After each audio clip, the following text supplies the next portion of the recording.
এগুলো ইতিহাস বলতে গেলে অনেক কথা, কারণ আমার তো আবার এখন সমস্যা, কারণ আমি তো রাষ্ট্রপতি, সুতরাং ভগ্নিপতির মতো কথা বলা যাবে না।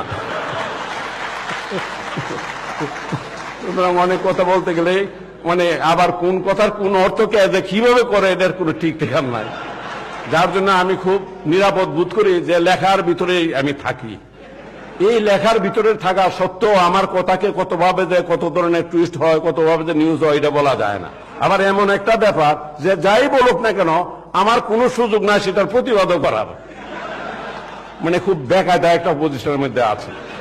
আমি এই কথা বলতে পারি না যে আপনি যেভাবে বলছেন এই কথাটা ঠিক এইভাবে আমি বললি নাই, এইটাও আমার বলার সুযোগ নাই। এই হলো আমার অবস্থা। যখন উনি স্বরাষ্ট্রমন্ত্রী ছিলেন ওনার বাসায় প্রায় আমি যেতাম, এবং ওনার অভ্যাস ছিল সিগার খাওয়া। এই সিগার খাইতেন, তা আমারও একটা বদ অভ্যাস ছিল, তখন সিগারেট খাইতাম।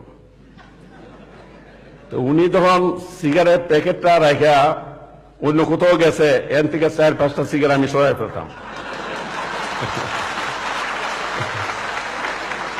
পরে উনি টের পান নাই, কারণ উনি এতটা গুণে রাখতেন না, যার জন্য টের পান নাই। এই ধরনের প্রায়ই সুযোগ পেলে ওনার এখান থেকে আমি এই সিগার চুরি করার আমার একটা প্রবণতা ছিল।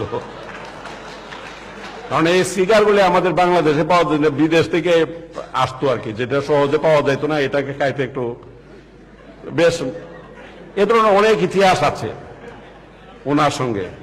আর আমার একটা সুবিধা ছিল, আমি যেহেতু বলতে গেলে শুধু এমএনএ না এমপিদের মধ্যে আমি সবার চেয়ে কম বয়সে ছিলাম, যার জন্য সমস্ত বড় বড় নেতা যারা আছেন, জাতীয় নেতা যারা আছেন, সবাই তারা আমাকে অত্যন্ত বেশি স্নেহ করতেন। এবং সেই স্নেহের সুযোগ আমি পুরো মতোই সব জায়গাতে যেখানে পারছি সেটা নেওয়ার সুযোগ আমি করছি। ময়মনসিংহ জেলে ছিলাম 6.5 মাস, থাকার পরে তখন মোটামুটি পাশাপাশি ছিলাম, ওখান থেকে আমাকে ট্রান্সফার করে দিল কুষ্টিয়া জেলে। হঠাৎ শুনলাম যে কুষ্টিয়া জেল থেকে, ময়মনসিংহ জেল থেকে তোবাল সাহেবকে কুষ্টিয়া আনতেছে। ভাবলাম যে ভালোই হবে, দেখাটা হবে।